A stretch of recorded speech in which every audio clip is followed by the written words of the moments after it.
বিশ্বাসীদের, মুমিন মুসলিমের ডিকশনারিতে হতাশা নিরাশা নাই। আমার ডিকশনারিতে অন্তত নাই, আপনাদের আছে কিনা জানি না। আজকে থেকে বলেন, আপনাদের ডিকশনারিতে হতাশা নিরাশা রাখবেন? আমাদের কোনো হতাশা নাই, নিরাশা নাই। কারণ আমরা যে পরিস্থিতিতে থাকি না কেন, আমাদের সাথে কে আছেন? লা তাহজান ইন্নাল্লাহা মা'ানা। চিন্তিত হয়ো না, আল্লাহ আমার সাথে আছেন। আল্লাহ আমার সাথে আছেন বললেই দেখবেন মুস্কানের মতো এক তাকবীর আপনার মুখ দিয়ে বেরোচ্ছে, এমন এনার্জি বেরোচ্ছে, গোটা বিশ্ব আপনি জয় করে ফেলবেন তখন। এটাই আমাদের সবচেয়ে বড় পাওয়ার। আমাদের সাথে কে আছে? ইন্নাল্লাহা মা'ানা, আল্লাহ তাআলা আমাদের সাথে আছেন। তাহলে সূরা দোহার আজকের তাফসীরের 1 নাম্বার লেসন হচ্ছে optimism. Believer should be optimistic always. বিশ্বাসীরা আশাবাদী হয়, নিরাশ হয় না, হতাশ হয় না, হাল ছাড়ে না। বিশ্বাসীরা ভরসা রাখে এক মহান সত্তার উপর। আওয়াজ করে বলেন তো তিনি কে? আল্লাহর উপর ভরসা রাখে, আমরা নিরাশ হই না। 2 নাম্বার শিক্ষা হচ্ছে গ্রেটফুলনেস, কৃতজ্ঞতা। আপনার জীবনে অনেক কিছু আছে, নাই নাই বলবেন না, শুধু কমপ্লেইন করবেন না। অনেকে দেখবেন শুধু অভিযোগ, এটা নাই, ওইটা নাই, এই পাইলাম না, ওর আছে এটা, ওর, আমার সাথে কেন এমন হয়, আমার সাথে শুধু আমার সমস্যা। এগুলো যারা বলে তাদেরকে আল্লাহ নেয়ামত আরো ছিনিয়ে নেয়। বরং যারা অল্প পেয়েও বলে আলহামদুলিল্লাহ, তাদেরকে নেয়ামত দেওয়ার ধারাবাহিকতা আল্লাহ তাআলা অব্যাহত রাখেন। সব অবস্থায় আলহামদুলিল্লাহ, যে কোনো পরিস্থিতিতে, যে কোনো অবস্থায় কি বলবো আমরা? আপনি খেয়াল করে দেখেন না যে আপনার কি কি আছে, কত কিছু যে আপনার আছে, অবাক করা। 3 নাম্বার কাইন্ডনেস। 3 নাম্বার লেসন হচ্ছে কাইন্ডনেস, দয়া। আমরা যেন অন্যের প্রতি দয়াশীল হই। আপনি অন্যের প্রতি দয়ালু হলে আপনার প্রতি দয়ালু হবে কে? ওয়াল্লাহু ফি আউনি আবদিহি মা দামাল আবদু ফি আউনি আখি। আল্লাহ ততক্ষণ পর্যন্ত কোন বান্দার সাহায্যে থাকে যতক্ষণ পর্যন্ত ওই বান্দা তার ভাইয়ের সাহায্যে থাকে। যে মজলিসে কোরআনের তাফসীর হয়, আল্লাহর কালামের ব্যাখ্যা উপস্থাপন করা হয়, প্রেজেন্টেশন করা হয়, এর চেয়ে শ্রেষ্ঠ মজলিস কি পৃথিবীতে হতে পারে? আমরা পৃথিবীর সবচেয়ে শ্রেষ্ঠতম একটি মজলিসে এখন বসে আছি। প্রিয় ভাই এবং বোনেরা, আমরা সূরা দোহার তাফসীর শুনবো। এই সূরাটা মুখস্থ আছে না অনেকের? কোরআনের যে সমস্ত সূরা আমাদের অনেকেরই মুখস্থ, তার মধ্যে এটা অন্যতম একটা সূরা। আপনি দেখবেন যে ইমাম সাহেবরা প্রায় এই সূরা তেলাওয়াত করে। যে সমস্ত সূরা দিয়ে প্রায় নামাজ পড়া হয়, এর মধ্যে অন্যতম একটা সূরা হচ্ছে সূরাতুদ দোহা। মুআয ইবনে জাবাল রাদিয়াল্লাহু তাআলা আনহুকে আল্লাহ রাসূল সাল্লাল্লাহু আলাইহি ওয়াসাল্লাম একটা এলাকার ইমাম বানিয়ে পাঠিয়েছিলেন।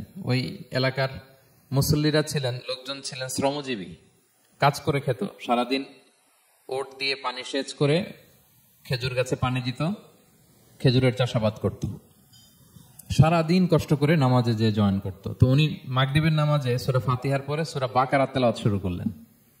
সূরা বাকারা কোরআনের সবচেয়ে ছোট সূরা না? 286 আয়াত, মানে সবচেয়ে বড় সূরা। তো মাগরিবের সালাতে উনি যখন এত লম্বা তেলাওয়াত ধরলেন, মুসল্লিরা আর ইমাম সাহেবের সাথে থাকতে পারতেছে না। ওনারা তো, ইমাম সাহেবের হয়তো মন ফুরফুরে, উনি পড়তেছেন মনের আনন্দে দরাজ গলায়, কিন্তু মুসল্লিদের তো অবস্থা খারাপ। সারাদিন ওনারা খেতে খামারে কাজ করে আসছে, নামাজ ছেড়ে দিয়ে অনেকে চলে গেছে, একা একা নামাজ পড়েছে। আল্লাহ রাসূল সাল্লাল্লাহু আলাইহি ওয়াসাল্লামের কাছে যে বিচার দিল, যে রাসূলুল্লাহ, দেখেন এমন একজন ইমাম আপনি অ্যাসাইন করেছেন আমাদের এলাকায়, মাগরিবের নামাজে উনি সূরা বাকারা পড়ে, আর আমরা হচ্ছে শ্রমজীবী। রাসূল সাল্লাল্লাহু আলাইহি ওয়াসাল্লাম খুব রেগে গেলেন। মুআয ইবনে জাবালকে ডেকে বললেন, হে মুআয, আফাতানুন আন, তুমি কি সমাজে ফিতনা ছড়াচ্ছ? তুমি জানো না এরা কারা? তোমার কি সূরা ওয়াদ-দুহা ওয়াল-লাইলি ইযা সাজা মুখস্থ নাই? তোমার কি ওয়াশ-শামসি ওয়া-দুহাহা এটা মুখস্থ নাই? তোমার কি সাব্বিহ ইসমা রাব্বিকাল আ'লা এই সূরাগুলো তোমার জানা নাই? উনি বললেন জানা আছে। তো এগুলো রেখে দিয়ে মাগরিবের নামাজে কেন সূরা বাকারা ধরলা? তোমার মুসল্লিরা তো শ্রমজীবী মুসল্লি। যখন ইমামের দায়িত্ব হচ্ছে পেছনে কারা আছে এটা খেয়াল করা। অনেক সময় ইমাম সাহেব আল্লাহু আকবার বলে যে নামাজ ধরছে, কি হচ্ছে পেছনে আর খোঁজ খবর নাই। আল্লাহর হাবিব সাল্লাল্লাহু আলাইহি ওয়াসাল্লাম কিন্তু এমন ইমাম ছিলেন না, উনি অত্যন্ত বিবেকবোধ সম্পন্ন একজন ইমাম ছিলেন।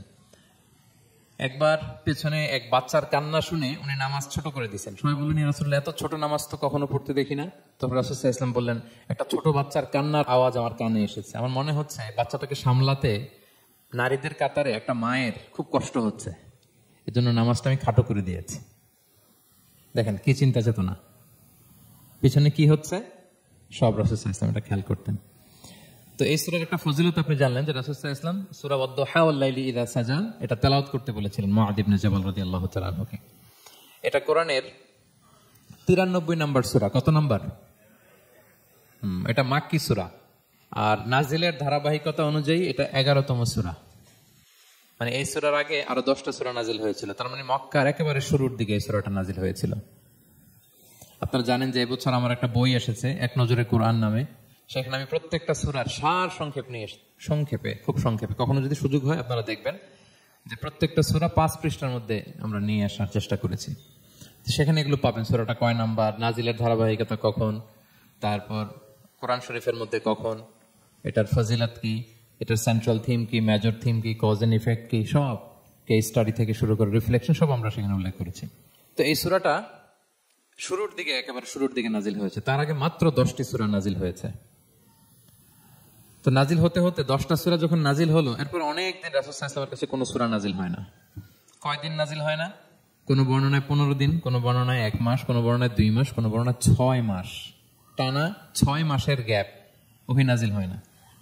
আল্লাহর হাবিব সাল্লাল্লাহু আলাইহি ওয়াসাল্লাম তিনি ওহী মিস করতে শুরু করলেন, যে ঘটনা কি, কোরআন নাজিল হচ্ছে না কেন, হঠাৎ এত গ্যাপ কেন?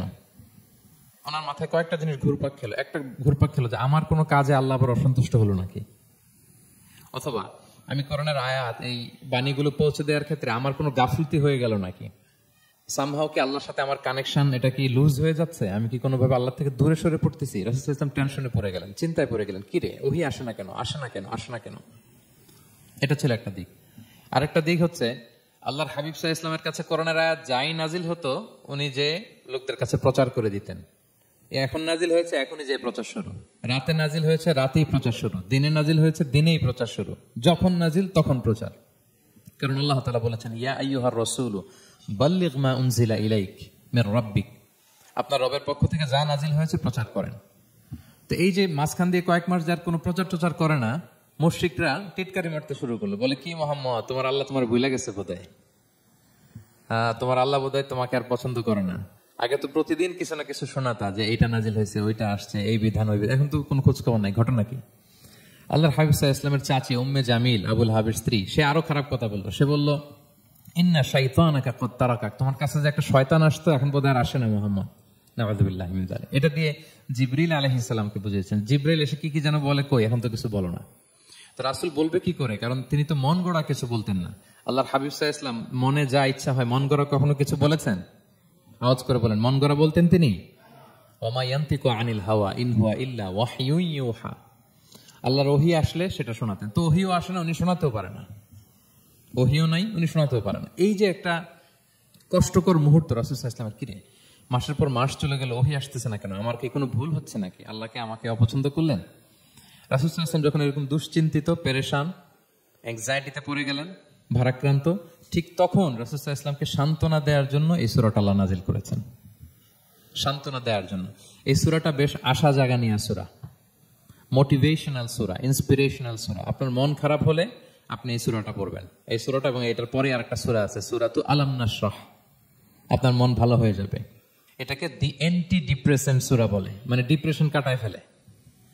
আমাদের এরকম অনেক সময় হয় না যে হতাশ, দেয়ালে পিঠ ঠেকে গেছে, কোনো বের হওয়ার রাস্তা নাই, কই যাব, কোথাও সফলতা নাই, সবাই আমাকে ভুল বুঝতেছে, এরকম মাঝে মাঝে হয় না? আমাদের সবার লাইফে আপস এন্ড ডাউনস আছে। আপনি যখন ভারাক্রান্ত হবেন, কষ্টে থাকবেন, এই সূরাটা পড়বেন, দেখবেন যে আপনার ডিপ্রেশন দূর হয়ে গেছে। তো আল্লাহর হাবিব সাল্লাল্লাহু আলাইহি ওয়াসাল্লাম যখন এরকম ভারাক্রান্ত ছিলেন, চিন্তিত ছিলেন, তখন আল্লাহর হাবিব সাল্লাল্লাহু আলাইহি সাল্লামকে চিন্তামুক্ত করবার জন্য আল্লাহ তাআলা এই চমৎকার সূরাটি নাজিল করেছেন। আল্লাহ নাজিল করলেন, আউযু বিল্লাহি মিনাশ শাইতানির রাজিম, বিসমিল্লাহির রহমানির রহিম, ওয়াদ-দুহা ওয়াল-লাইলি ইযা সাজা মা ওয়াদ্দাআকা রাব্বুকা ওয়া মা ক্বালা ওয়ালাল আখিরাতু খায়রুল লাকা মিনাল উলা ওয়ালা সাওফা ইউতিকা রাব্বুকা ফাতারদা। আল্লাহ তাআলা বললেন, ওয়াদ-দুহা, আলোর শপথ। আমি একবার সরল বঙ্গানুবাদ করি, তারপর আমি তাফসীরে ঢুকছি। ওয়াদ-দুহা, আলোর শপথ, ওয়াল-লাইলি ইযা সাজা, রাতের শপথ, যখন রাত নিঝুম নিস্তব্ধ হয়। মা ওয়াদ্দাআকা রাব্বুকা ওয়া মা ক্বালা, নবী হে, আপনার রব আপনার উপর অসন্তুষ্টও হয় নাই, আপনাকে ছেড়েও যায় নাই, আপনার রব আপনার সাথেই আছে। আলহামদুলিল্লাহ। ফিল করবেন যে আল্লাহ আমার সাথে আছে, সবসময় এটা ফিল করতে হবে যে আল্লাহ তাআলা আমার সাথে আছেন, তিনি আমাকে ভুলে যান নাই, ছেড়ে যান নাই। আরে তার রহমত ছাড়া তো একটা শ্বাস নেওয়া তো আমার সম্ভব না, ঠিক কিনা বলেন? আল্লাহর রহমত ছাড়া একটি সেকেন্ড এই পৃথিবীতে সার্ভাইভ করা কি আমাদের পক্ষে সম্ভব না। ওয়ালাল আখিরাতু খায়রুল লাকা মিনাল উলা, নবী হে, আপনার পরবর্তী সময় পূর্ববর্তী সময়ের চেয়ে অনেক ভালো হবে ইনশাআল্লাহ। মানে good days are coming in your life, ভালো সময় আসতেছে। ওয়ালাসাউফা ইউতিকা রাব্বুকা ফাতারদা, আর আপনার রব আপনাকে এত দিবেন আপনি খুশি হয়ে যাবেন। আপনার রব আপনাকে এত দিবেন আপনি নিয়ে কুলাতে পারবেন না। আলাম ইয়াজিদিকা ইয়াতীমান ফাআওয়া, নবী আপনি কি ইয়াতীম ছিলেন না? তিনি কি আপনাকে আশ্রয় দেননি? ওয়া ওয়াজাদাকা দাল্লান ফাহাদা, আপনি পথ খুঁজতেছিলেন, আল্লাহ আপনাকে পথ দেখিয়েছেন। ওয়া ওয়াজাদাকা আইলান ফাআগনা, আপনি নিঃস্ব রিক্ত হস্ত ছিলেন, আল্লাহ তাআলা আপনাকে ধনী বানিয়েছেন। ফাআম্মাল ইয়াতীমা ফালা তাকহার, খবরদার এতিমের সাথে কখনো কঠোর হবেন না। ওয়া আম্মা সাইলা ফালা তানহার, ফরিয়াদি যে সওয়াল করে হাত পাতে তাকে ধমক দিয়ে তাড়িয়ে দিবেন না। ওয়া আম্মা বিনি'মাতি রাব্বিকা ফাহাদ্দিস, আর আপনার রবের যে নেয়ামত আপনার প্রতি এটার বর্ণনা করুন। সুবহানাল্লাহ। এই হচ্ছে সরল অনুবাদ সূরাতুদ দুহার। এবার আসুন আমরা এটার তাফসিরে ঢুকি। আল্লাহ তাআলা প্রথমে দুইটা শপথ করলেন, কসম করলেন, দুইটা ওথ। আমরা যদি সংক্ষেপে ভাগ করি তাহলে 11 আয়াত বিশিষ্ট এই সূরাতে প্রথম 2 আয়াতে দুইটা শপথ আছে, তারপরের 3টা আয়াতে রাসূল সাল্লাল্লাহু আলাইহি ওয়াসাল্লামকে 3টা কনফার্মেশন দেওয়া হয়েছে, সুসংবাদ দেওয়া হয়েছে। এরপরের 3টা আয়াতে আল্লাহর হাবিব সাল্লাল্লাহু আলাইহি ওয়াসাল্লামের অতীতে আল্লাহ কি নিয়ামত দিয়েছেন সেটার একটা রিমাইন্ডার দেওয়া হয়েছে। আর সবশেষে 3টা ওয়ার্ক প্ল্যান দেওয়া হয়েছে, কর্মসূচি, সেগমেন্ট। আপনি এক নজরে কোরআন এগুলো পাবেন, এরকম সেগমেন্ট আকারে আমরা ভাগ করেছি। আই রিপিট, আমি আবারও বলছি, সূরা দোহার 11 আয়াত বিশিষ্ট এই সূরার প্রথম 2 আয়াতে 2টি শপথ, তারপরের 3 আয়াতে 3টি সুসংবাদ, তারপরের 3 আয়াতে অতীতে যে রাসূলকে নিয়ামত দেওয়া হয়েছিল সেটা স্মরণ করিয়ে দেওয়া, আর শেষ 3 আয়াতে 3টা ওয়ার্ক প্ল্যান, কর্মসূচি, রাসূল সাল্লাল্লাহু আলাইহি ওয়াসাল্লাম কি করবেন। ক্লিয়ার হয়ে গেছে না সূরাটা? আসুন এবার তাফসিরে ঢুকি। আল্লাহ তাআলা বললেন ওয়াদ দোহা, নবী আলোর শপথ। আলো, দোহা মানে আলো। আমার সাথে আওয়াজ করে বলুন, দোহা মানে কি? আলো, সকালের আলো, প্রভাতের সূর্য কিরণ। দিনের প্রথম অংশে একটা সানশাইন থাকে না, খুব চমৎকার লাগে 9টা 10টার দিকে, হ্যাঁ, সানশাইন। এই সকালের সানশাইনটাকে আরবিতে বলে দোহা। এই জন্য এই সময় আল্লাহর হাবিব সাল্লাল্লাহু আলাইহি ওয়াসাল্লাম নামাজ পড়তেন, এটাকে বলে সলাতুদ দোহা, মানে দোহার নামাজ। এটাকে বলে সলাতুদ দোহা, দোহার নামাজ। তো দেখেন রাসূল সাল্লাল্লাহু আলাইহি ওয়াসাল্লামের মন ভালো করবার জন্য প্রথমে আল্লাহর ওয়ার্ডিংটা দেখেন, আল্লাহ তাআলা কেমন চমৎকার শব্দ চয়েস করেন। প্রথমে আল্লাহ বললেন আলো। আলো বললে তো মনটা ভালো হয়ে যায়, কি বলেন? এই আলো মানে আশার আলো, সম্ভাবনার আলো, প্রশান্তির আলো। ওয়াদ-দুহা, আলোর শপথ। মানে নবী আপনি হতাশ হবেন না, হাল ছাড়বেন না, ভরসা রাখুন। আপনি ঘর থেকে বের হন, দেখুন কি চমৎকার আলো। It's a beautiful day out there. জান, হোয়াট এ নাইস সানশাইন। কি চমৎকার উজ্জ্বল প্রভাতের সূর্য কিরণ। এত চমৎকার জলজলে সানশাইনিং এনভায়রনমেন্ট, আপনার মন খারাপ হয় কি করে? ওয়াদ-দুহা, দুহার শপথ মানে প্রভাতের সূর্য কিরণের শপথ। আবার বললেন ওয়াল-লাইলি ইযা সাজা, রাতের শপথ, যখন সে রাত নিঝুম হয়, গভীর হয়, নিস্তব্ধ হয়। 2টা শপথ, আলোর শপথ আর রাতের অন্ধকারের শপথ। আলোর শপথ বলে বেসিক্যালি আল্লাহ তাআলা ওহীর আগমনকে বুঝিয়েছেন, আর রাতের শপথ বলে আল্লাহ তাআলা বেসিক্যালি ওহীর অনুপস্থিতিকে বুঝিয়েছেন। মানে রাত দিন দুইটাই যেমনি লাগে, আল্লাহ তাআলা বোঝাতে চাইলেন নবী আপনি টেনশন করবেন না, আমি উইথ ইউ, আমি আপনার সাথে আছি। ওহী আসা না আসা দুইটাই গুরুত্বপূর্ণ। রেগুলার যদি ওহী আসে এটা রিসিভ করতে আপনার কষ্ট হয়ে যাবে। আল্লাহর পক্ষ থেকে আসমানি কিতাবের যে ওহী, এটা সাধারণ কোনো কথা না। ইন্না সানুলকি আলাইকা কাওলান সাকিলা, এটা খুব ভারী, হেভি ওয়েট। এটা পাহাড়ে নাজিল করলে লাউ আনজালনা হাযাল কুরআনা আলা জাবাল লারাআইতাহু খাশিআন মুতাসাদ্দিআন মিন খাশিয়াতিল্লাহ, এটা মাউন্ট এভারেস্টের উপর নাজিল করলে পাহাড় ভেঙে খানখান হয়ে যেত। শীতের রাতে কোরআন নাজিল হলে রাসূল সাল্লাল্লাহু আলাইহি ওয়াসাল্লাম ঘেমে একাকার হয়ে যেতেন, কপাল বেয়ে টপ টপ করে ঘাম পড়তে, ওহী রিসিভ করতে চেয়ে। তিনি ওটের উপরে করে মরুভূমিতে চড়ছেন, ওহী নাজিল হলে ওটের বুক মাটিতে মিশে যেত। এক সাহাবার মাথায়, পায়ের মধ্যে মাথা রেখে রাসূল সাল্লাল্লাহু আলাইহি ওয়াসাল্লাম শুয়েছিলেন, তখন ওহী নাজিল হলো। সাহাবা বলছেন ওহীর ভারে মনে হচ্ছে যে আমার পায়ের হাড্ডিটাই ফেটে যাবে। তার মানে এটা খুব ভারী বাণী, খুবই ভারী, এটা সাধারণ কোনো কালাম নয়। তো এই যে রাসূল সাল্লাল্লাহু আলাইহি ওয়াসাল্লামের কাছে যে ওহী নাজিল হচ্ছিল, এটা যদি রেগুলার নাজিল হয়, এটা রিসিভ করা রাসূল সাল্লাল্লাহু আলাইহি ওয়াসাল্লামের জন্য সহজ হবে না, কঠিন হয়ে যাবে। রেগুলার ওহী নাজিল হলে এটার যে পাওয়ার, প্রেসার, রাসূল সাল্লাল্লাহু আলাইহি ওয়াসাল্লামের স্নায়ু এটা বরদাস্ত করতে পারবে না। তো আল্লাহ বোঝাতে চাইলেন নবী আমি কাফের রাজা বলে আপনাকে আমি ভুলে গেছি, কখনো না, নেভার এভার। বরং আপনার যাতে একটু রেস্ট হয়, আরাম হয়, আপনাকে একটু কমফোর্ট দেওয়ার জন্য আমি সাময়িকভাবে ইচ্ছে করে ওহীটা বন্ধ রেখেছি। সুবহানাল্লাহ পড়বেন না? আপনার যাতে একটু কমফোর্ট হয়, আপনার যেন একটু আরাম হয়, ওহী রিসিভ করে করে যেন আপনি অভ্যস্ত হতে পারেন, এজন্য আমি ইচ্ছা করে আপনাকে একটু আরাম দেওয়ার জন্য ওহী বন্ধ রেখেছি। সারাদিন যদি, মানে দিনের 24 ঘন্টায় যদি সূর্য থাকে, ভাল লাগবে? আচ্ছা বলেন, 6 মাস টানা সূর্য ভাল লাগবে আপনার? রোদের গরমে আমরা অস্থির হয়ে যাব। তো 12 ঘন্টা সূর্যের আলোর পরে যেমনি রাতের দরকার আছে, আল্লাহ বোঝাতে চাইলেন ওহী নাজিল হওয়ার পাশাপাশি মাঝে মাঝে ওহী ব্রেক দেওয়ার দরকার আছে, ওহী বন্ধ থাকার দরকার আছে। ফলে আপনি হ্যাবিচুয়েটেড হবেন, ওহী রিসিভ করা না করা এটা আপনার জন্য ইজি হয়ে যাবে। যখন আপনি আপনার জন্য ওকে হয়ে যাবে, তখন আমি লাগাতার ওহী নাজিল করবো। তাহলে ওরা যে বলে আমি আপনাকে ভুলে গিয়েছি, না, আমি আপনাকে ভুলি নাই, বরং আপনার আরামের জন্য খানিকটা সময় আপনাকে বিশ্রামের সুযোগ করে দেওয়ার জন্য আমি আল্লাহ ওহী বন্ধ রেখেছি। সুবহানাল্লাহ। তার মানে আল্লাহ তাআলা নবীকে ভুলেন নাই বা নবী সাল্লাল্লাহু আলাইহি ওয়াসাল্লামের উপর অসন্তুষ্ট হন নাই, ইচ্ছে করে আল্লাহ তাআলা কিছুদিন ওহী বন্ধ রেখেছেন। প্রতিদিন সূর্য থাকলে যেমনি ভাল লাগে না, মানে 24 ঘন্টা, এই জন্য 12 ঘন্টা সূর্য দিয়ে আল্লাহ 12 ঘন্টা রাত দিয়েছেন, আমাদের আরামের বিশ্রামের ঘুমের আয়োজন করেছেন। ঠিক তেমনি রেগুলার ওহী রিসিভ করলে রাসূল সাল্লাল্লাহু আলাইহি ওয়াসাল্লামের জন্য কষ্ট হয়ে যাবে, এজন্য ইচ্ছে করে আল্লাহ গ্যাপ দিয়েছেন। আল্লাহর হাবিব সাল্লাল্লাহু আলাইহি ওয়াসাল্লামের উপর আল্লাহ অসন্তুষ্ট হননি। এটাই আল্লাহ তাআলা বললেন যে ওয়াদ-দুহা ওয়াল-লাইলি ইযা সাজা, প্রভাতের সূর্য কিরণের শপথ, রাতের নিঝুম নিস্তব্ধ পরিবেশের শপথ। মা ওয়াদ্দাআকা রাব্বুকা ওয়া মা ক্বালা, আপনার রব আপনারে ভুলেও যায় নাই, আপনারে ছেড়েও যায় নাই, আপনার উপর নাখোশ হয় নাই। সুবহানাল্লাহ। আপনার রব আপনার সাথেই আছে, এটা সবসময় ফিল করবেন যে আমার রব আমার সাথে আছে। এটা ফিল করলে আপনার মধ্যে যে সাহস আসবে, আপনি কল্পনাই করতে পারবেন না যে এত এনার্জি আপনার ভিতরে আসলো কি করে। আপনারা খেয়াল করেছেন, বছর খানিক আগে ভারতবর্ষের আমাদের এক বোনের সামনে কিছু সন্ত্রাসী, ওরা জয় শ্রীরাম বলতেছিল, মনে আছে? কিন্তু আমার ওই বোন মুস্কান কি বলছিল বলেন তো? তার এক আল্লাহু আকবারে from north to south, from east to west, the entire globe প্রকম্পিত হয়েছে। আমরা সবাই পড়েছি আল্লাহু আকবার, সবাই আমরা কি পড়েছি? আল্লাহু আকবার। কারণ সে ফিল করেছে যে আল্লাহ আমার সাথে আছে। মনকে তুমি বুঝিয়ে বলো আল্লাহ আছেন আমার সাথে, এটা ফিল করতে হবে। আল্লাহর হাবিব সাল্লাল্লাহু আলাইহি ওয়াসাল্লামকে আল্লাহ তাআলা এইটাই অ্যাসিউরেন্স দিলেন, কনফার্মেশন দিলেন যে মা ওয়াদ্দাআকা রাব্বুকা ওয়া মা ক্বালা, আপনার রব আপনাকে ভুলে যায় নাই, আপনার রব আপনার প্রতি অসন্তুষ্ট হয় নাই। আমি ইচ্ছা করে ওহীটা বন্ধ রেখেছি যাতে আপনার আরাম হয়। সুবহানাল্লাহ। আল্লাহর হাবিব সাল্লাল্লাহু আলাইহি ওয়াসাল্লামের প্রতি আল্লাহ তাআলা কতটা টেক কেয়ার করতেন দেখেন। রেগুলার ওহী নাজিল হলে রাসূল সাল্লাল্লাহু আলাইহি ওয়াসাল্লামের কষ্ট হয়ে যাবে, এজন্য তিনি কিছুদিন ওহী বন্ধ রেখে রাসূল সাল্লাল্লাহু আলাইহি ওয়াসাল্লামকে বিশ্রামের ব্যবস্থা করে দিয়েছেন। তাহলে প্রথম 3টা আয়াত ক্লিয়ার না সবার কাছে? আচ্ছা, প্রথম 2টো আয়াতে 2টা শপথ গেল, এরপরে 3টা সুসংবাদ। সুসংবাদের প্রথমটা হলো আমি ভুলিও নাই ছাড়িও নাই, আপনার সাথে আছে। এরপর আল্লাহ বললেন ওয়ালাল আখিরাতু খায়রুল লাকা মিনাল উলা, নবী হে আপনার পরবর্তী সময় পূর্ববর্তী সময়ের চেয়ে ভালো হবে।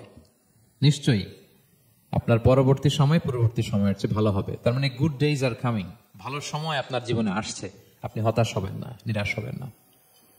এরপর আল্লাহ তাআলা বললেন ওয়ালা সাউফা ইউতিকা রাব্বুকা ফাতারদা, নবী হ্যাঁ আপনার রব আপনাকে এত দিবে আপনি খুশি হয়ে যাবেন, আপনার রব আপনাকে এত নেয়ামত দান করবে আপনি আপনার রবের প্রতি সন্তুষ্ট হয়ে যাবেন। সুবহানাল্লাহ বিহামদি। এবং তাই হয়েছে। যারা আপনারা সিরাত পড়েছেন, যারা আল্লাহর হাবিব সাল্লাল্লাহু আলাইহি ওয়াসাল্লামের জীবনী নিয়ে ধারণা রাখেন, তারা দেখবেন যে আল্লাহ রাসূল সাল্লাল্লাহু আলাইহি ওয়াসাল্লাম যেখানেই মনে কষ্ট পেয়েছেন, বিষণ্ণ, চিন্তিত, তখনই আল্লাহ তাআলা রাসূল সাল্লাল্লাহু আলাইহি ওয়াসাল্লামের চিন্তা দূর করে রাসূল সাল্লাল্লাহু আলাইহি ওয়াসাল্লামকে সন্তুষ্ট করেছেন। যখনই রাসূল সাল্লাল্লাহু আলাইহি ওয়াসাল্লামের মনে কষ্ট, তিনি চিন্তিত, তখনই আল্লাহ তাআলা ওনাকে হ্যাপি করেছেন। কাইন্ড অফ রাসূলকে হ্যাপি করাই আল্লাহর কাজ, আল্লাহর হাবিব সাল্লাল্লাহু আলাইহি ওয়াসাল্লামকে হ্যাপি করাই আল্লাহ তাআলার কাজ। দেখেন কিভাবে আল্লাহ তাআলা আল্লাহর হাবিব সাল্লাল্লাহু আলাইহি ওয়াসাল্লামকে হ্যাপি করেছেন, একটু খেয়াল করে দেখেন। মক্কাতে যখন খুব জটিল অবস্থা, দাওয়াতি কাজ চালিয়ে নেওয়াটা রাসূল সাল্লাল্লাহু আলাইহি ওয়াসাল্লামের জন্য কষ্ট হয়ে যাচ্ছে, নমুসলিম সাহাবাদের উপর অত্যাচার, তখন আল্লাহর হাবিব সাল্লাল্লাহু আলাইহি ওয়াসাল্লাম দেখলেন যে এই মক্কার 2 জনের একজনকে আমার চাই, তাদের একজন যদি ইসলামের ছায়াতলে আসে তাহলে ইসলামের পাল্লাটা ভারী হয়। কারা? একজন হচ্ছে ওমর ফারুক আর একজন আবু জাহাল। 2 জনের একজন তখন ইসলাম ধর্ম গ্রহণ করে নাই। তো রাসূল সাল্লাল্লাহু আলাইহি ওয়াসাল্লাম কেঁদে কেঁদে আল্লাহর কাছে ফরিয়াদ জানালেন, আল্লাহুম্মা আইজ্জাল ইসলামা বিআহাব্বি হাযাইন আর-রাজুলাইনি ইনদাক। আল্লাহ, আমি কাউকে স্পেসিফিক তোমার কাছে চাই না, শুধু এটাই বলি 2 জন লোকের নাম বলবো, এই 2 জন লোকের মধ্যে থেকে যাকে তোমার পছন্দ হয় তাকে তুমি ইসলামের ছায়াতলে এনে ইসলামকে শক্তিশালী করো। এক হচ্ছে আবু জাহাল আর এক হচ্ছে ওমর ফারুক। এই দোয়াটা তিনি করতে লাগলেন। আর খুব চিন্তিত 2 জনের কেউই মুসলমান হয় না। একদিন হঠাৎ সাহাবারা বললেন, ইয়া রাসূলুল্লাহ, আল্লাহর হাবিব সাল্লাল্লাহু আলাইহি ওয়াসাল্লাম তখন দারুল আরকামের ভেতরে বসা। সাহাবারা বললেন, ইয়া রাসূলুল্লাহ, আপনি এখান থেকে সরে যান, কারণ ওমর ফারুক নাঙ্গা তলোয়ার নিয়ে আসতেছে আপনাকে হত্যা করবার জন্য।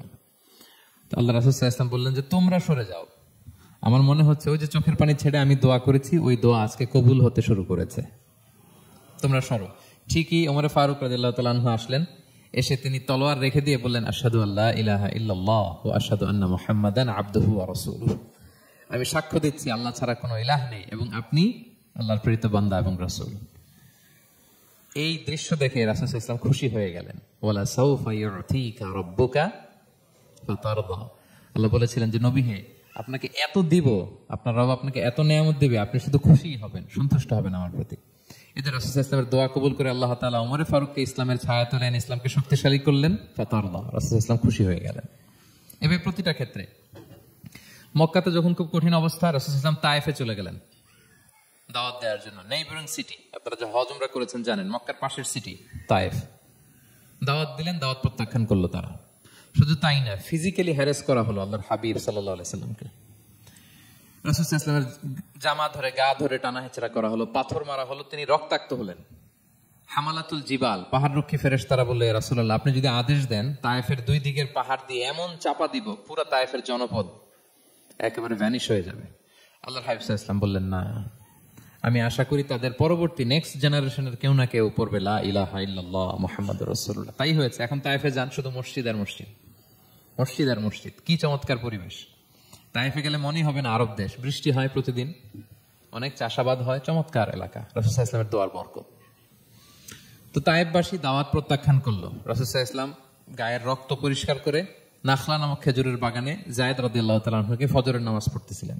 আল্লাহর হাবিব সাল্লাল্লাহু আলাইহি ওয়াসাল্লাম যখন ফজরের সালাতে তেলাওয়াত করতে লাগলেন, একদল জিন পাশ দিয়ে যাচ্ছিল। তারা তাদের এলাকায় যেয়ে বলল, ইন্না সামি'না কুরআনান আজাবা ইয়াহদি ইলা রুশদি ফাআমান্না বিহি।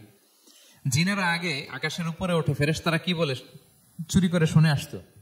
হঠাৎ জিনেরা আর উপরে যেতে পারে না, উপরে যেতে চাইলেই ফাআতবাআহু শিহাবুন সাকিব, আগুনের পাথর মারা হয়। ঘটনা কি? সব জিনেরা বৈঠক বসালো। ঘটনা কি? আগে কত তথ্য আগে জেনে যেতাম, জেনে গণকদেরকে বলতাম, গণকরা আমাদেরকে ধন্যবাদ জানাইতো। তো এখন তো আসমানের সিকিউরিটি এত বেড়ে গেল কেন? কারণ কি? ওই যে শেষ নবী আসার কথা যে মনে হয় চলে আসছে, দেখো তো কোথায় আসছে উনি। খুঁজতে খুঁজতে খুঁজতে একদল ওই দিন ফজরের সময় আল্লাহর হাবিব সাল্লাল্লাহু আলাইহি ওয়াসাল্লাম রক্তাক্ত হয়ে ফজরের সালাত যখন পড়তেছেন, ওই কোরআন তেলাওয়াত শুনে তারা এলাকায় যেয়ে বলল যে ইন্না সামি'না কুরআনান আজাবা, আজীব কোরআন শুনে আসছি, ইয়াহদি ইলা রুশদি, এই কোরআন মানুষকে হেদায়েতের পথে নিয়ে যায়। ফাআমান্না বি, আমরা ঈমান এনে ফেললাম। সুবহানাল্লাহ পড়েন। তো রাসূল সাল্লাল্লাহু আলাইহি ওয়াসাল্লাম তো এটা জানেন না। আল্লাহ তাআলা জিবরিল মারফুত জানালেন যে হে নবী, আপনি এসেছিলেন ম্যানকাইন্ডকে দাওয়াত দিতে তায়েফের। তারা দাওয়াত গ্রহণ করে নাই, ম্যানকাইন্ড রিজেক্ট করেছে। কিন্তু আরেকটা জাতি আছে যাদেরকে আপনি দেখেন না, তাদেরকে বলে জিন কাইন্ড, মানে জিন জাতি। পুরো জিন জাতি কালেমা পড়ে মুসলমান হয়ে গিয়েছে নবী। বলা সাউফা ইউতিকা রাব্বুকা ফাতারদা, নবী আপনার রব আপনাকে এত নেয়ামত দিবেন, আপনি খুশি হয়ে যাবেন। নবী সাল্লাল্লাহু আলাইহি ওয়াসাল্লাম ওইখানে আবার খুশি হয়ে গেলেন। রক্তাক্ত, ইনজুর্ড, যখন শুনলেন মানুষ জাতি তারা ঈমান আনে নাই, কিন্তু জিন জাতি তারা ঈমান এনেছে, আল্লাহর হাবিব সাল্লাল্লাহু আলাইহি ওয়াসাল্লাম আবার আনন্দিত হলেন। তাহলে আল্লাহর হাবিব সাল্লাল্লাহু আলাইহি ওয়াসাল্লামকে আনন্দিত করাই হচ্ছে আল্লাহর কাজ, খুশি রাখাই হচ্ছে আল্লাহর কাজ। সুবহানাল্লাহি বিহামদি। আল্লাহর হাবিব সাল্লাল্লাহু আলাইহি ওয়াসাল্লামের বয়স যখন 50 বছর, ওনার কাছের দুজন আত্মীয় মারা গেল। ওনার প্রিয়তমা স্ত্রী খাদিজা রাদিয়াল্লাহু তাআলা আনহা ইন্তেকাল করলেন, ওনার প্রিয় চাচা আবু তালেব ইন্তেকাল করলেন। দুজনই শেল্টার দিত, একজন ঘরে একজন বাইরে।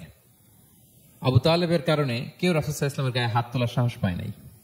তো উনি যখন ইন্তেকাল করলেন, রাসূল সাল্লাল্লাহু আলাইহি ওয়াসাল্লাম বিপদে পড়ে গেলেন। সারাদিন কাফিরদের বকা ঝোঁকা গালি খেয়ে ঘরে যখন আসতেন, খাদিজা রাদিয়াল্লাহু তাআলা আনহার কথা শুনলে ওনার হৃদয়টা প্রশান্ত হয়ে যেত।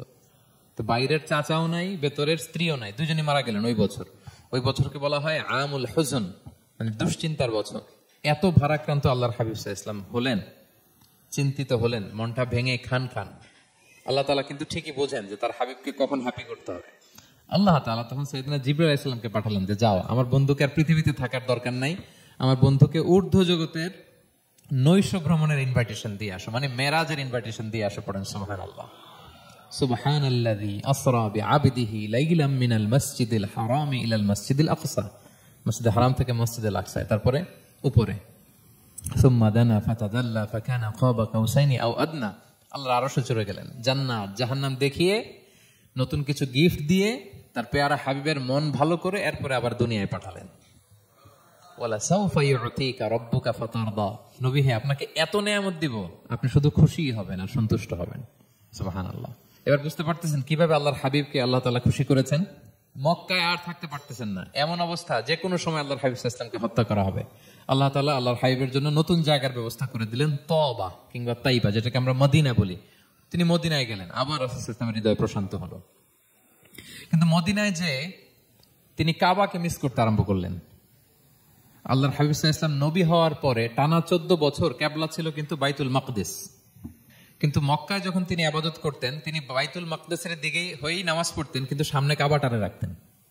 কথা বুঝতে পেরেছেন? মক্কায় যখন তিনি নামাজ পড়তেন 13 বছর, কিবলা যেহেতু বাইতুল মাকদিসের দিকেই হয়ে নামাজ পড়তেন, কিন্তু মাঝখানে রাখতেন কোনটারে? কাবাকে। তাহলে কেমন যেন কাবাই তার সামনে। আচ্ছা, কিন্তু মদিনায় যখন গেলেন, এখন তো আর সুযোগ নাই। কাবা একদিকে, বাইতুল মাকদিস আরেক দিকে। এখন কাবাকে আর সামনে রাখা যাচ্ছে না, মিস করতে লাগলেন কাবাকে।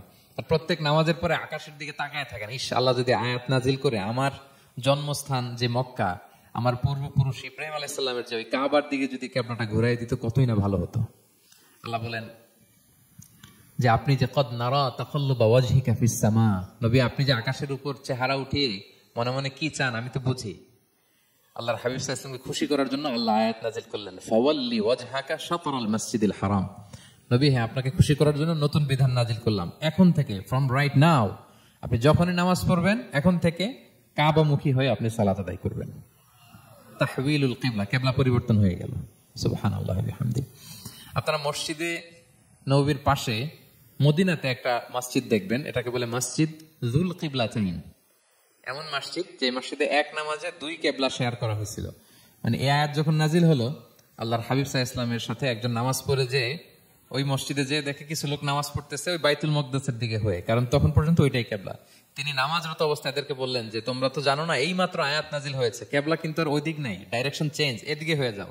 তো ইমাম সহ মুসল্লি সব ঘুরে নামাজের মধ্যে ওইদিকে হয়ে গেছে। তাহলে একই নামাজে 2টা কিবলা শেয়ার করা হয়েছে, ফলে তখন থেকে মসজিদের নাম হয়ে গেছে মসজিদ যুল কিবলাতাইন, 2 কিবলাওয়ালা মসজিদ। তাহলে দেখেন, আল্লাহর হাবিব সাল্লাল্লাহু আলাইহি ওয়াসাল্লামকে খুশি করার জন্য আল্লাহ তাআলা কিবলা চেঞ্জ করে দিয়েছে। সুবহানাল্লাহ বলতে পারলেন না? এভাবে যখনই আল্লাহর হাবিব সাল্লাল্লাহু আলাইহি ওয়াসাল্লাম বিষণ্ণ, চিন্তিত, মন খারাপ, ওনার মন ভালো করার দায়িত্ব নিয়েছে কে? জিবরাইল এসে শোনাতে লাগলো আগের জামানায় কেউ 500 বছর 700 বছর হায়াত পেয়েছে। বনি ইসরাইলের অনেক মুজাহিদ 1000 বছর জিহাদ করেছে। কয় হাজার বছর জিহাদই করছে? 1000 বছর। আমরা হায়াত পাই কয় বছর? আমাদের হায়াত কয় বছর অন অ্যান এভারেজ? 60-70। আল্লাহর হাবিব সাল্লাল্লাহু আলাইহি ওয়াসাল্লাম এটাই বলেছেন যে আমার উম্মতি মা বাইনা 60 ইলা 70, আমাদের গড় আয়ু 60 থেকে 70। ওয়া আকাল্লুহুম মা ইয়াজুযু যালিক, আর সামান্য অল্প সংখ্যকই মানুষ এটাকে ক্রস করতে পারে। এই কথা শুনে যে আগের উম্মত 1000 বছর জিহাদ করছে, এটা শুনে রাসূল সাল্লাল্লাহু আলাইহি ওয়াসাল্লাম আবার কাঁদতে আরম্ভ করলেন, হায় রে আমার গুনাহগার উম্মতের কি হবে? আমার উম্মত তো 60-70ই শেষ, আমার উম্মতের কি হবে? আবার চিন্তিত, আবার কান্নাকাটি। তখন আল্লাহ তাআলা নাজিল করলেন, ইন্না আনজালনাহু ফি লাইলাতিল কদর ওমা আদরাকা মা লাইলাতুল কদর লাইলাতুল কদরি খায়রুম মিন আলফি শাহর। নবী আপনি কাঁদবেন না, ওদেরকে হায়াত দিছি বেশি, কদর দেই নাই। আপনার উম্মতকে হায়াত কম দিছি, কিন্তু আপনার উম্মতের জন্য আমি লাইলাতুল কদর রেখে দিয়েছি। এক কদরের রাতে ইবাদত করলে খায়রুম মিন আলফি শাহর, 1000 মাস ইবাদত করলে যে পরিমাণ সওয়াব, অতটুকু না, খায়ের, এর চেয়ে বেশি সওয়াব আল্লাহ তাআলা আপনার উম্মতের আমলনামায় দিয়ে দিবেন। আবার আল্লাহর হাবিব সাল্লাল্লাহু আলাইহি ওয়াসাল্লাম মন ভালো হয়ে গেল। ওয়ালা সাউফা ইউতিকা রাব্বুকা, সবাই বলেন ওয়ালা সাউফা ইউতিকা রাব্বুকা ফাতারদা। নবী এত দিব, আপনি শুধু হ্যাপি হবেন, হ্যাপি। এরপরে বদরের যুদ্ধে বিজয় দান করলেন, মক্কা বিজয় দান করলেন, তাবুক যুদ্ধে বিজয় দান করলেন। সব শেষে জান্নাতে ওনার জন্য স্পেশাল একটা জায়গা থাকবে, ওই জায়গায় কেউ বসতে পারবে না। জায়গাটার নাম মাকামে মাহমুদ। ওয়া মিনাল লাইলি ফাতাহাজ্জাদ বিহি নাফিলাতাল লাকা আসা আন ইয়াবআসাকা রাব্বুকা মাকামান মাহমুদা। এই মাকামে মাহমুদের সিংহাসনে আল্লাহর হাবিব সাল্লাল্লাহু আলাইহি ওয়াসাল্লাম পড়বে, ওনার জন্য স্পেশাল, খাস, কেউ এখানে বসতে পারবে না। তার মানে হ্যাপি শুধু দুনিয়াতেই করবে না, আল্লাহ তাআলা আল্লাহর হাবিবকে আখিরাতেও করবে। আল্লাহর হাবিব সাল্লাল্লাহু আলাইহি ওয়াসাল্লামকে কাউসার দেয়া হবে, ইন্না আ'তাইনা কাল কাউসার। হে নবী আপনাকে কাউসার দিয়েছি, এমন হাউজে কাউসার যে হাউজে কাউসারের সামনে পান পেয়ালা, যেটা দিয়ে পানি নিয়ে আপনি উম্মতকে খাওয়াবেন, এটার সংখ্যা আকাশের তারা যত বেশি তার চেয়েও বেশি। হাউজে কাউসারের পানি এটা দুধের চেয়েও সাদা, বরফের চেয়েও ঠান্ডা, মধুর চেয়েও মিষ্টি। এক ঢোক যে খাবে চিরকালের জন্য তার গলা থেকে তৃষ্ণা মিটে যাবে। He will never ever be thirsty again. একবার খাইছে তো শেষ। পেতে চান সেটা আল্লাহর হাবিবের কাছ থেকে? আমরা পেতে চাই কি চাই না বলেন? ইন্না আতাইনাকাল কাউসার, নবী আপনাকে আমি কাউসার দিয়েছি। সব শেষে আল্লাহর হাবিব সাল্লাল্লাহু আলাইহি ওয়াসাল্লাম সুপারিশ করার অনুমতি পাবেন, যেদিন কেউ সুপারিশ করতে পারবে না। সবাই বলবে নাফসি নাফসি নাফসি নাফসি, থার থার করে কাঁপবে এক একজন নবী। ইব্রাহিম আলাইহিস সালাম, ঈসা আলাইহিস সালাম, মুসা আলাইহিস সালাম থার থার করে কাঁপবে। আর আল্লাহর হাবিব সাল্লাল্লাহু আলাইহি ওয়াসাল্লাম ওই মাকামে মাহমুদে সিংহাসন ফেলে দিয়ে সেজদা একসাথে কাঁদতে থাকবে, আর সেজদার মধ্যে বলবে উম্মতি উম্মতি উম্মতি উম্মতি। হে আল্লাহ, আপনি আমার গুনাহগার উম্মতকে বাঁচান। আল্লাহ, আপনি আমার গুনাহগার উম্মতকে বাঁচান। আল্লাহ, আপনি আমার গুনাহগার উম্মতকে বাঁচান। আল্লাহ তাআলা এটা সহ্য করতে না পারে জিবরাইল আলাইহিস সালামকে বলবেন যে ওয়াসআলহু মা ইউবকিক, জিবরাইল যাও জিজ্ঞেস করো তো আমার বন্ধু এত কাঁদে কেন, কি চায় জিজ্ঞেস করো। তো আল্লাহর হাবিব সাল্লাল্লাহু আলাইহি ওয়াসাল্লাম বলবেন আল্লাহুম্মা উম্মতি উম্মতি, আল্লাহ আমার উম্মতকে বাঁচান, আমার গুনাহগার উম্মতকে বাঁচান। আল্লাহ তাআলা এবার জিবরাইল মারফত বলবেন যে ইযহাব ইলা মুহাম্মদ সাল্লাল্লাহু আলাইহি ওয়াসাল্লাম, যাও মুহাম্মাদের কাছে যাও, ওয়াকুল লাহু, তাকে বলো দুনিয়াতে যেমনি কখনো কষ্ট পেতে দেই নাই, বারবার তাকে হ্যাপি করেছি, খুশি করেছি। ওয়া ইন্না সানুরদিকা ফি উম্মাতিকা ওয়ালা নাসুক, আজকের এই কঠিন দিনেও আমার হাবিবকে আমি কষ্ট দিব না, তার উম্মতের ব্যাপারেও তাকে আমি খুশি করে দেব। তার গুনাহগার উম্মতের ব্যাপারেও আজকে মুহাম্মদ সাল্লাল্লাহু আলাইহি ওয়াসাল্লামকে আমি খুশি করে দেব। আল্লাহর হাবিব সাল্লাল্লাহু আলাইহি ওয়াসাল্লাম তখন সুপারিশ শুরু করবেন। আল্লাহু আকবার, আল্লাহু আকবার। ওয়ালা সাউফা ইউতিকা রাব্বুকা ফাতারদা, নবী হে আপনাকে এত নেয়ামত দিব আপনি নিয়ে কুলাতে পারবেন না। সব শেষে এই গুনাহগার উম্মতকে সুপারিশ করে জাহান্নাম থেকে নাম কাটিয়ে সবাইকে নিয়ে তিনি একটা ফ্ল্যাগ হাতে নিয়ে তিনি জান্নাতের দিকে ছুটবেন। এই ফ্ল্যাগের মধ্যে লেখা থাকবে আলহামদু। কি লেখা থাকবে? মানে প্রশংসা, প্রশংসার পতাকা। নিজেও তো প্রশংসিত। মুহাম্মদ মানে কি জানেন? মুহাম্মদ মানে কি? প্রশংসিত। এই কারণে মুহাম্মদ সাল্লাল্লাহু আলাইহি ওয়াসাল্লামকে মক্কার লোকেরা গালি দিয়েও শান্তি পেত না। মানে যদি বলি এই প্রশংসিত লোকটা খারাপ, কথাটা হইল? প্রথমে আগে বলা লাগে কি? প্রশংসিত। মুহাম্মদ মানে কি? এই জন্য মক্কার লোকেরা রাসূল সাল্লাল্লাহু আলাইহি ওয়াসাল্লামকে মুহাম্মদ না বলে ডাকতো মুদাম্মাম, মানে নিন্দিত। তো মুদাম্মাম তো রাসূলের নাম না, রাসূল সাল্লাল্লাহু আলাইহি ওয়াসাল্লামের নাম কি? মুহাম্মদ, প্রশংসিত। এই জন্য গালি দিয়েও তারা মজা করতে পারতো না, সুবিধা করতে পারতো না। গালি দিলেও আগে প্রশংসা করে নেওয়া লাগতো। প্রথমে বলতো মুহাম্মদ পাগল, এরকম বলতো নাউযুবিল্লাহ। তার মানে প্রশংসিত লোকটা পাগল হইলো, এটা গালি হয়েছে? ঘুরে ফিরে তো প্রশংসাই হয়ে গেল। তো আল্লাহর হাবিব সাল্লাল্লাহু আলাইহি ওয়াসাল্লাম লিওয়াউল হামদ, প্রশংসার ফ্ল্যাগ নিয়ে বিশাল উম্মতকে নিয়ে জান্নাতে অভিমুখে যাবেন এবং জান্নাতের দরজায় হি উইল বি দা প্রথম নক করবেন উনি। তখন জান্নাতের রক্ষী ফেরেশতা বলবে মান আনতা, কে? আল্লাহর হাবিব সাল্লাল্লাহু আলাইহি ওয়াসাল্লাম বলবেন আনা মুহাম্মদ, আমি মুহাম্মদ। তো ফেরেশতা বলবে আমরা দাঁড়ায় আছি এজন্য আল্লাহ বলে দিয়েছেন মুহাম্মাদের আগে কাউকে যেন এন্ট্রি দেয়া না হয়। আপনার আগে যেন কারো জন্য জান্নাতের দরজা না খুলি, স্পেশাল উপর থেকে অর্ডার আছে। আপনি যেহেতু নক করেছেন, ওয়েলকাম, আসেন। পুরো উম্মাহ নিয়ে আল্লাহর হাবিব সাল্লাল্লাহু আলাইহি ওয়াসাল্লাম জান্নাতে ঢুকবেন। ওয়ালা সাউফা ইউতিকা রাব্বুকা ফাতারদা, নবী হে আপনাকে অচিরেই এত নেয়ামত দিব আপনি সন্তুষ্ট হয়ে যাবেন। প্রথম যেটা শপথ গেল, এরপর তিনটা সুসংবাদ গেল। এরপর আল্লাহ তাআলা অতীতে যে নবীর পাশে ছিলেন, অতীতে যে বিভিন্ন নেয়ামত দিয়ে আল্লাহর হাবিব সাল্লাল্লাহু আলাইহি ওয়াসাল্লামকে আল্লাহ তাআলা ধন্য করেছেন, এগুলো রিমাইন্ডার দিচ্ছেন যে নবী আপনি কেন চিন্তিত হন, আমি আগেও ছিলাম আপনার সাথে, এখনো আছি, ভবিষ্যতেও থাকবো। তিনি বললেন আলাম ইয়াজিদকা ইয়াতীমান ফাআওয়া, তিনি কি আপনাকে ইয়াতীম অবস্থায় পাননি? তিনি কি আপনাকে আশ্রয় দেননি? আপনারা জানেন আল্লাহর হাবিব সাল্লাল্লাহু আলাইহি ওয়াসাল্লাম যখন মায়ের পেটে, তখনই তার পিতা দুনিয়া থেকে ইন্তেকাল করেছেন। মায়ের পেটে তার বয়স হচ্ছে 6 মাস, দুনিয়াতে আসেননি আল্লাহর হাবিব সাল্লাল্লাহু আলাইহি ওয়াসাল্লাম রাহমাতাল লিল আলামিন। মায়ের পেটে থাকা অবস্থায় বাবা হারিয়েছেন, দুনিয়াতে আসলেন 6 বছর বয়সে তিনি মাকে হারিয়েছেন। কয় বছর বয়সে? 6 বছর। তারপর মায়ের ইন্তেকালের পরে দাদার কাছে, আব্দুল মুত্তালিবের কাছে লালিত পালিত হতে লাগলেন। 8 বছর বয়সে দাদাও ইন্তেকাল করলেন। বাবা চলে গেলেন জন্মের আগে, মা চলে গেলেন 6 বছর মানে শিশু থাকতে। 8 বছর বয়সে তো শিশু, দাদাও চলে গেলেন। 8 বছর বয়স থেকে আল্লাহর হাবিব সাল্লাল্লাহু আলাইহি ওয়াসাল্লাম চাচার কাছে এতিম অবস্থায় লালিত পালিত হতে লাগলেন। এবং আবু তালেব এত ভালোবাসতো, ঈমান আনে নাই, শেষ পর্যন্ত ঈমান আনেনি, শিরকের উপরে ইন্তেকাল করেছে। কিন্তু আল্লাহর হাবিব সাল্লাল্লাহু আলাইহি ওয়াসাল্লামকে এত ভালোবেসেছেন, বাবার যে কি মানে পিতৃ স্নেহের যে কি মায়া, এটা বুঝতে দেন নাই কখনো, এটার অভাব কখনো তিনি টের পান নাই। ওনার যে বাবা নাই, আবু তালেবের কারণে এতটা ভালোবেসেছেন। তার মানে কখনোই রাসূল সাল্লাল্লাহু আলাইহি ওয়াসাল্লামকে লালন পালন রক্ষণাবেক্ষণ, টেক কেয়ারের কোনো গ্যাপ আল্লাহ তাআলা রাখেননি। হালিমাতু সাদিয়ার কাছে, পরে মায়ের কাছে, উম্মে আইমানের কাছে, দাদা আব্দুল মুত্তালিবের কাছে, পরে চাচার কাছে, একটার পর একটা স্লট বাই স্লট রেডি। সেটাই স্মরণ করে দিলেন যে নবী, এমন তো হয় নাই যে আপনাকে লালন পালনের জন্য কেউ ছিল না। আলাম ইয়াজিদকা ইয়াতীমান ফাআওয়া, আপনার রব কি আপনাকে ইয়াতীম অবস্থায় আশ্রয়ের ব্যবস্থা করে দেননি? মানে তখন তো আমি ছিলাম আপনার সাথে, কেউ ছিল না, তখন তো আমি ছিলাম। তো আপনার তো ভয় কিসের? আপনি হতাশ হবেন না, নিরাশ হবেন না, হাল ছাড়বেন না আপনি। তাহলে প্রিয় ভাইরা, আল্লাহর হাবিব সাল্লাল্লাহু আলাইহি ওয়াসাল্লাম ইয়াতীম অবস্থায় পৃথিবীতে এসেছিলেন এবং এজন্য ইয়াতীমের সাথে ভালো আচরণ তিনি করতে বলতেন আল্লাহর হাবিব সাল্লাল্লাহু আলাইহি ওয়াসাল্লাম। যারা ইয়াতীমকে ভালোবাসে আল্লাহ তাদেরকে ভালোবাসে। এবং আল্লাহর হাবিব সাল্লাল্লাহু আলাইহি ওয়াসাল্লাম বলতেন, আনা ওয়া কাফিলুল ইয়াতীমি ফিল জান্নাতি কাহাতাইন, আমি এবং এতিমের রক্ষণাবেক্ষণকারী এইভাবে প্রতিবেশীর মতো জান্নাতে থাকব। এই দুই আঙ্গুলের মাঝে যেমনি গ্যাপ নাই, আমার আর এতিমের রক্ষণাবেক্ষণের কারী তার বাড়ির মাঝখানে কোনো গ্যাপ থাকবে না জান্নাতে। We will be neighbour in paradise. জান্নাতে এরকম আমরা কাছাকাছি থাকবো। আল্লাহু আকবার পড়েন। তাহলে এতিমের রক্ষণাবেক্ষণকারীকে আল্লাহ তাআলা ভালোবাসেন। যারা এতিমকে পছন্দ করে না, এতিমকে তাড়িয়ে দেয়, তাদেরকে আল্লাহ পছন্দ করেন। আল্লাহ তাআলা বলেন, আরাআইতাল্লাযী ইউকাযযিবু বিদ্দীন ফাযালিকাল্লাযী ইয়াদুউল ইয়াতীম। যারা আখিরাতকে অবিশ্বাস করে তারাই এতিমকে ঘাড় ধাক্কা দিয়ে তাড়িয়ে দেয়। কোনো বিশ্বাসী কখনো এতিমের সাথে খারাপ আচরণ করে না। আপনাদের যাদের মন শক্ত, অনেকের চোখ দিয়ে পানি নামে না। আমার এক আত্মীয় আছে, খুব আল্লাহওয়ালা। আমার জীবনে এত আল্লাহওয়ালা আমি দেখি নাই, কিন্তু ওনার চোখ দিয়ে পানি নামে না। বারবার এসে আমারে বলে যে, মিজান কি করবো বলো, তো একটু মোনাজাত ধর। আমার মনে আছে আমি ওনাকে নিয়ে মোনাজাত ধরতাম, তো ওনার কান্না আসে না চোখ দিয়ে।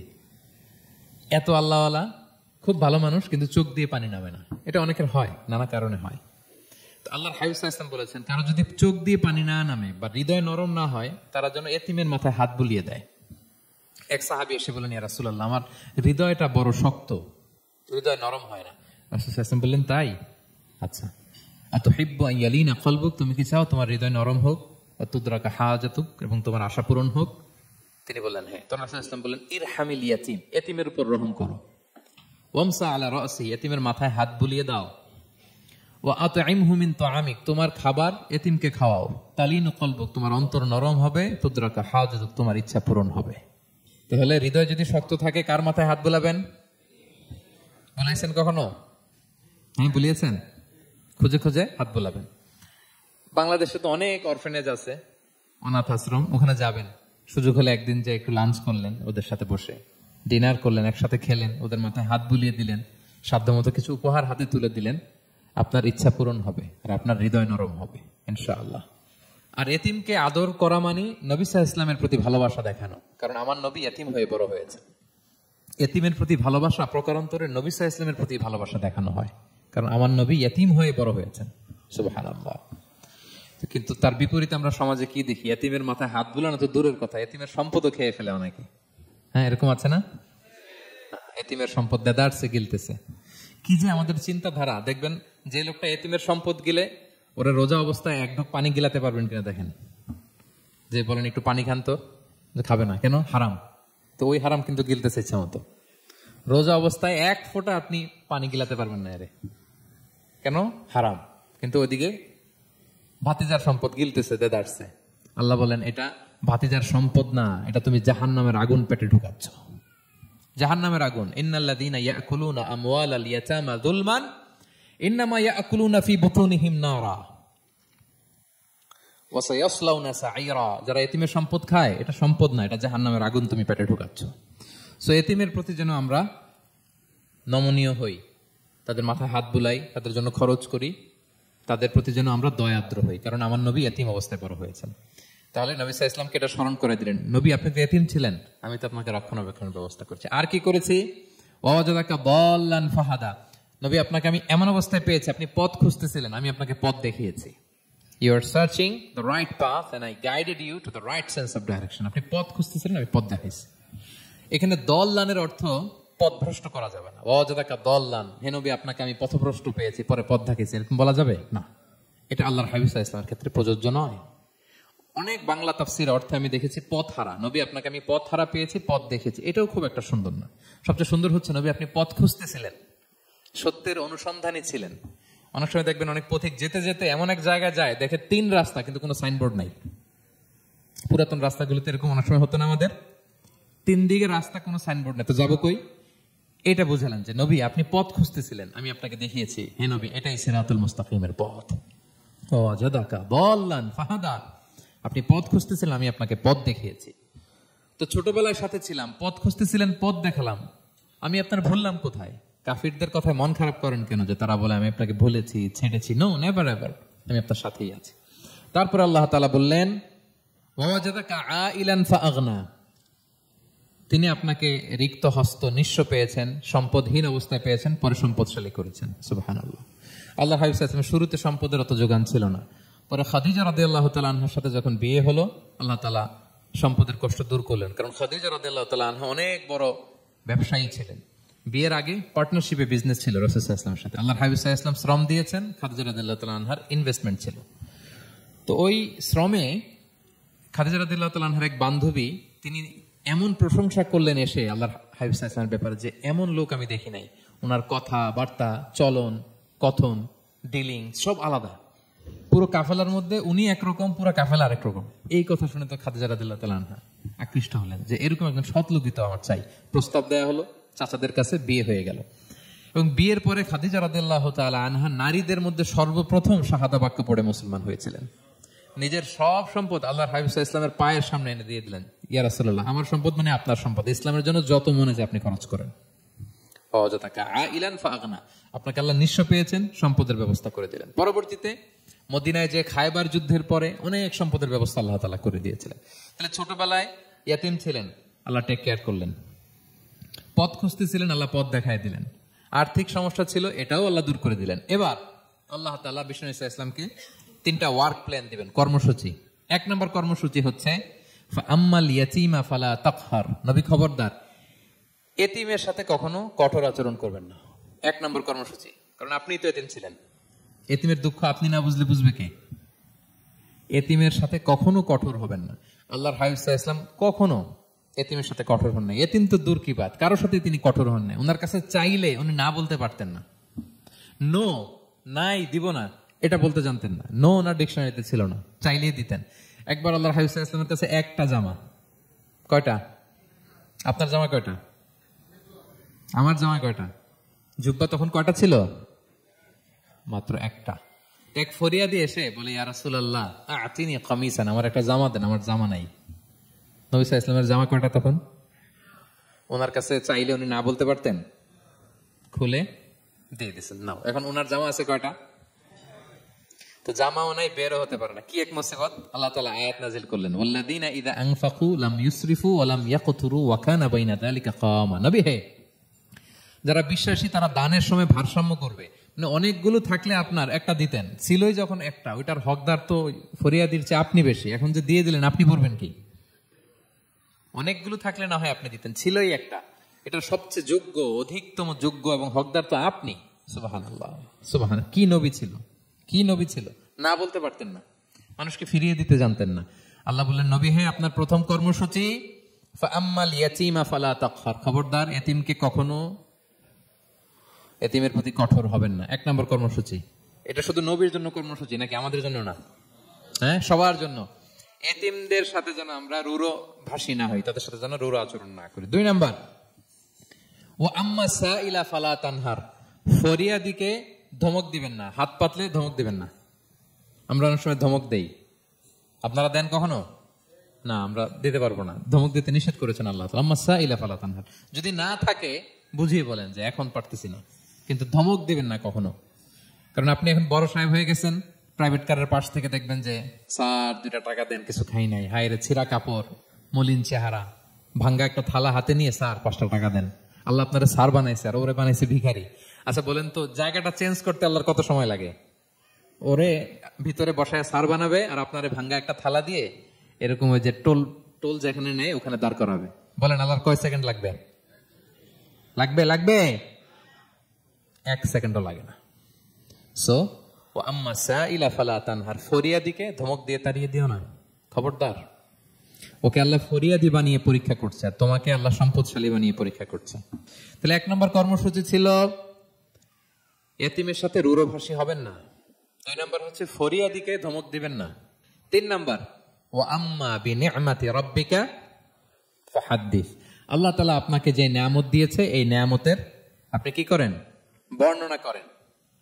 ওয়া আম্মা বিনি'মাতি রাব্বিকা ফাহাদ্দিস, আল্লাহ নেয়ামতের বর্ণনা করেন, শুকরিয়া করেন। কারণ আল্লাহ তাআলা আমাদের অনেককে ইয়েতিম বানায় নাই, আমাদেরকে ফরিয়াদি বানায় নাই। আমরা অনেকেই আছি, আমরা এখনো ইয়েতিম না। আমার আব্বা আম্মা এখনো বেঁচে আছেন, আমাদের অনেকের আব্বা আম্মা বেঁচে আছেন। ইয়েতিম মূলত ছোট অবস্থায় যদি বাবা মারা যায় তাকে আরবিতে ইয়েতিম বলে। মান মাতা আবুহু ওয়া হুয়া সগীর, কেউ ছোট, তার বাবা মারা গেছে, তাকে শরীয়তের পরিভাষায় কি বলে? ইয়েতিম। আমরা অনেকেই তো ইয়েতিম না, আমরা অনেকেই তো অন্যের কাছে হাত পাতা লাগে না। তো আমরা ভালো আছি না? আমাদের দেখবেন যে প্রায় হিসাবটা হচ্ছে আমার কি নাই। আমাদের হিসাবটা কি? কি নাই, কি যে আছে এটার হিসাব করে কুলানো যাবে না, ঠিক কিনা বলেন? হ্যাঁ, ঠিক যেই মুহূর্তে এখানে বসে আমরা এই চমৎকার ইফতারি নিয়ে বসে আছি, ঠিক একই মুহূর্তে দেখবেন যে হসপিটালের আইসিইউতে শুয়ে শুয়ে কাতরাচ্ছে অনেকে। ঠিক এই মুহূর্তে কিডনি ডায়ালিসিস চলতেছে, দেখছেন? কিডনি পেশেন্ট এদিকে ছিদ্র করে ব্লাড সব বের হয়ে রিফাইনিং হয়ে আরেক দিক দিয়ে ঢুকে। ওর চিৎকার শুনলে, বার্ন ইউনিটে গেছেন কখনো? আগুনে পোড়া রোগী, আপনার তো অনেক কিছু নাই, আমার এটা নাই, ওইটা নেই, আল্লাহ এটা দিল না, এটা নিয়ে আসেন। আপনি বার্ন ইউনিটে একদিন যায়েন, তাহলে বুঝবেন যে আল্লাহ আপনারা কত শান্তিতে রেখেছে। না খেয়ে কয় রাত কাটিয়েছি আমরা, বলেন তো? কত লোক বাড়ি ভাড়া পরিশোধ করতে পারে না, ঋণের বোঝায় জর্জরিত, দুরারোগ্য ব্যাধিতে আক্রান্ত, ক্যান্সারের লাস্ট স্টেজে। তাদের সাথে একটু দেখা করেন, ফোর্থ স্টেজে চলে আসছে ক্যান্সার পেশেন্ট। তার চেহারা, তার খাবার, তার চলাফেরা, কিভাবে তার প্রতিটা সেকেন্ড কাটে, একটু দেখে আসবেন, তাইলে বুঝবেন যে কত আল্লাহর দেয়া নেয়ামতের সাগরে হাবুডুবু খাই আমরা। এজন্য আল্লাহ বলেছেন 3 নম্বর কর্মসূচি হচ্ছে ওয়া আম্মা বিনি'মাতি রাব্বিকা ফাহাদ্দিস, আল্লাহর নেয়ামতের শুকরগুজার হও।